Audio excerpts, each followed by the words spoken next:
লেবু এমন একটি খাবার যে কম বেশি প্রত্যেকেই লেবু খেয়ে থাকেন। আবার কেউ কেউ আছেন নিয়ম করে প্রতিদিন লেবু পানি খাচ্ছেন। আপনার ঠান্ডা লেগেছে, কফ কাশি আছে, আপনি লেবু পানি খাচ্ছেন। গরম পানিতে আবার কেউ কেউ বানিয়ে নিজেকে স্লিম রাখার জন্য, ফিট রাখার জন্য প্রতিদিন লেবু পানি খাচ্ছেন। কিন্তু লেবু পানি খাওয়ার পরেও আপনার শরীরের বিভিন্ন ধরনের রোগের উপসর্গ দেখা দিচ্ছে। এর কারণ কি? কারণ লেবুর সঙ্গে কয়েকটি খাবার কখনোই খাওয়া যাবে না। খেলে কি হবে, কোন কোন রোগ সৃষ্টি হবে শরীরে, সবকিছুই বিস্তারিত জানাবো। এবং কোন কোন খাবার কখনোই লেবুর সঙ্গে খাবেন না, সেই বিষয়গুলো জানতে চাইলে অবশ্যই ভিডিওটি স্কিপ না করে শেষ পর্যন্ত দেখার অনুরোধ রইল। আয়ুর্বেদ মতে প্রতিটি খাবারের নিজস্ব স্বাদ থাকে, যা হজমে ভালো বা খারাপ প্রভাব ফেলে, যে কারণে খাদ্যের সংমিশ্রণেরও খুব গুরুত্ব রয়েছে। যখনই আপনি বিরুদ্ধভাবাপন্ন দুই ধরনের খাবার একত্রে খেয়ে নেবেন, তখনই সমস্যাটা তৈরি করে। যখন এই দুই ধরনের খাবার একসঙ্গে মিশে যায়, এনজাইমগুলি সিস্টেমকে তখন ব্যাহত করে এবং পাশাপাশি বিষাক্ত উপাদানগুলি আপনার দেহে অতিরিক্ত পরিমাণে জমা হতে থাকে। যখনই আপনি বিরুদ্ধভাবাপন্ন খাবারগুলো একসঙ্গে গ্রহণ করবেন, তখনই আপনার দেহে এর টক্সিনগুলো দ্রুত জমতে থাকবে। আর টক্সিন জমা মানেই আপনার দেহে বিভিন্ন রোগের জন্ম হওয়া। সহজ কথায়, রক্ত দূষিত হলেই একের পর এক রোগ সৃষ্টি হবে। এমনও হতে পারে যে আপনি লেবু খাওয়ার কারণে আপনার অ্যালার্জি তৈরি হচ্ছে, কারণ আপনি হয়তো লেবুর পাশাপাশি এমন খাবার খাচ্ছেন যা কখনোই খাওয়া যাবে না। তো চলুন এবারে জেনে নেই যে খাবারগুলো কি কি। প্রথম খাবারটি হলো লেবুর সঙ্গে পেঁপে খাওয়া যাবে না। এই দুটো খাবার বিরুদ্ধভাবাপন্ন। লেবু এবং পেঁপে কতক্ষণের মধ্যে খাওয়া যাবে না? আপনি যদি লেবু খেয়ে থাকেন বা আপনি যদি পেঁপে খেয়ে থাকেন, তাহলে ন্যূনতম ঘন্টা 3 আগে বা পরে আপনি পেঁপে খাবেন না। কোনো ধরনের পেঁপে, কাঁচা পেঁপে অথবা পাকা পেঁপে, যে ধরনের পেঁপেই হোক না কেন, লেবু খাওয়ার আশেপাশে খাওয়া যাবে না। যদি আপনি খেয়ে থাকেন তাহলে কি হতে পারে? আপনি হয়তো বলতেই পারেন যে দীর্ঘদিন থেকেই লেবুর সঙ্গে পেঁপে খাচ্ছি। এমনও হতে পারে অনেকেই পেঁপের তরকারি দিয়ে ভাত খাচ্ছেন, বিভিন্ন রেসিপিতে পেঁপে রাখছেন এবং ডালের সঙ্গে লেবু মিশিয়ে খাচ্ছেন। অর্থাৎ লেবু, পেঁপে, ডাল এগুলো কিন্তু পাশাপাশি একসঙ্গে আপনার দেহে প্রবেশ করলো। অনেকেই হয়তো লেবু দিয়ে চা খাচ্ছেন অথবা লেবু যে কোনোভাবেই খাচ্ছেন। তার আগে বা পরে পাকা পেঁপে খাচ্ছেন। তারা তর্ক করতেই পারেন যে আমি তো এভাবে খাচ্ছি, কোনো সমস্যা হচ্ছে না। কিন্তু বন্ধু, সমস্যা হচ্ছে, আপনি টেরও পাচ্ছেন না।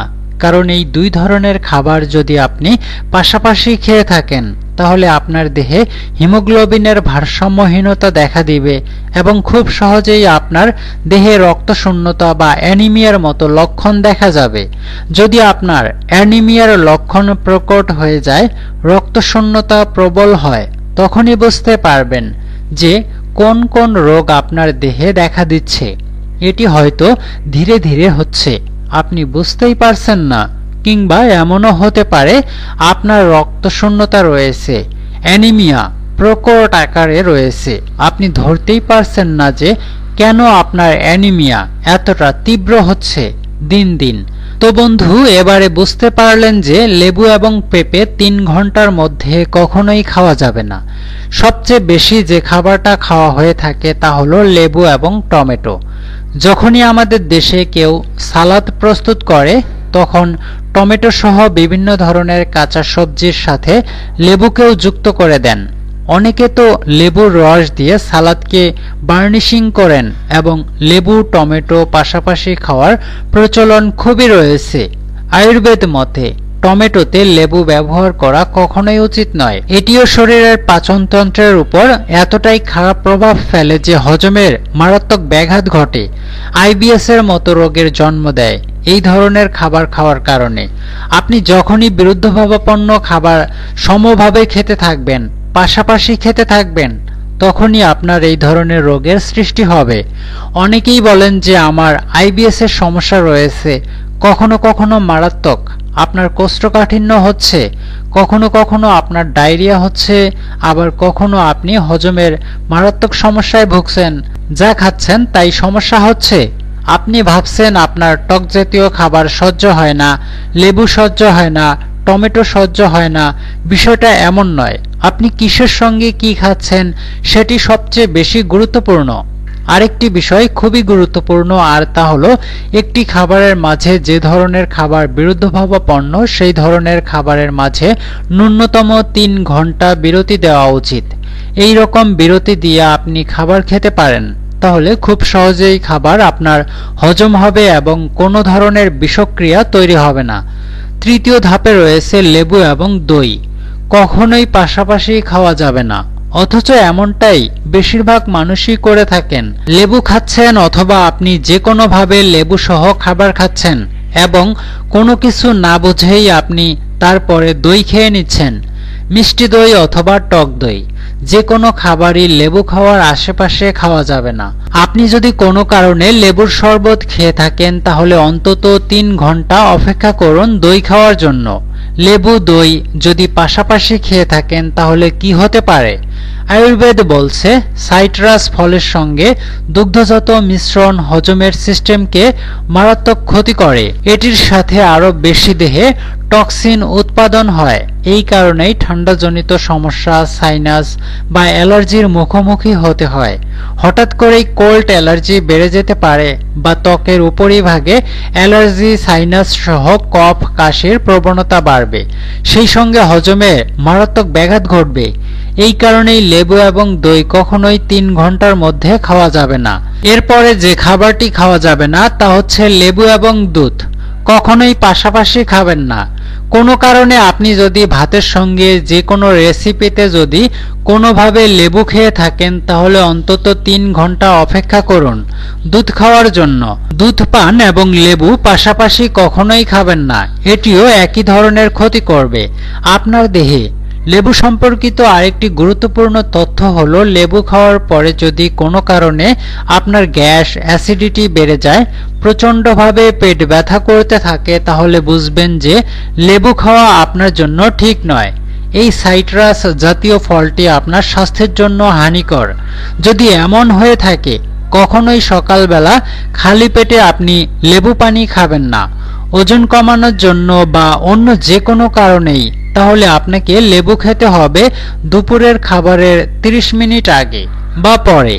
একটি লেবুর রস 1 কাপ হালকা গরম পানিতে মিশিয়ে তার সঙ্গে 1 চিমটি পরিমাণ সন্দর্ভ লবণ বা বিট লবণ মিশিয়ে যদি এইভাবে খেতে পারেন তাহলে দেখবেন যে লেবুর সমস্ত গুণাগুণ আপনার দেহে প্রবেশ করবে, সেই সঙ্গে কোনো ধরনের ক্ষতিও হবে না।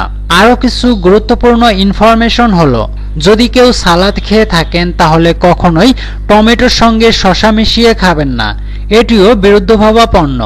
যদি আপনাকে টমেটো খেতে হয় শুধু টমেটো, পেঁয়াজ, কাঁচা মরিচ দিয়ে আপনি সালাদ প্রস্তুত করে খেতে পারেন। আর যদি আপনি শসা খেতে চান তাহলে শসার সঙ্গে বিট, গাজর এই ধরনের কাঁচা সবজি বা লেটুস পাতা যুক্ত করে খেতে পারেন। এই ধরনের বিষয়গুলো মনে রাখলে সালাদ খাওয়ার পরেও আপনার কোনো ধরনের হজমের গন্ডগোল হবে না। আর দুধ খাওয়ার জন্য উপযুক্ত সময় হলো রাতের বেলায়। রাতের খাবার যদি আপনি রাত 8টার মধ্যে যদি শেষ করতে পারেন তাহলে তার 2 ঘন্টা থেকে 2.5 ঘন্টা পরে আপনি 1 গ্লাস দুধ পান করে ঘুমাতে পারেন। আর যদি কেউ টক দই খেতে চান স্বাস্থ্য রক্ষার জন্য, যেহেতু টক দই আপনাকে প্রবলভাবে স্বাস্থ্য রক্ষা করতে সাহায্য করবে, টক দই আপনি খাবেন দুপুরের খাবার খাওয়ার পর।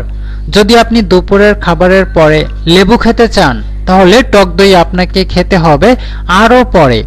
আর যদি দুপুরের খাবারের আগে আপনি লেবু খেয়ে নেন তাহলে দুপুরের খাবারের পরপরই আপনি 100 গ্রাম করে টক দই খেলে সারা জীবন সুস্থ থাকতে পারবেন। আশা করি লেবু খাওয়া সম্পর্কিত আর কোনো ধরনের কনফিউশন আর কারো থাকবে না, এবং যে ধরনের বিরুদ্ধভাবাপন্ন খাবারগুলো আমরা প্রায়শই খেয়ে থাকি সেই সম্পর্কিত যে তথ্যগুলো দিলাম সেগুলো মেনে চললে সারা জীবন সুস্থ থাকতে পারবেন। সুস্থ থাকার জন্য এর চেয়ে ভালো উপায় আর হয় না। তো বন্ধুরা, আজকের ভিডিওটি এই পর্যন্তই। ভিডিওটি ভালো লাগলে অবশ্যই একটি লাইক করুন, কমেন্ট করুন, বেশি বেশি শেয়ার করুন। বেশি বেশি শেয়ার এই কারণেই করবেন যে ঘরে বসেই আপনি যে মূল্যবান তথ্য পেলেন তা যদি সবাই পায় তাহলে উপকৃত সকলেই হবে। ধন্যবাদ, ভালো থাকবেন। দেখা হবে পরবর্তী নতুন কোনো ভিডিওতে।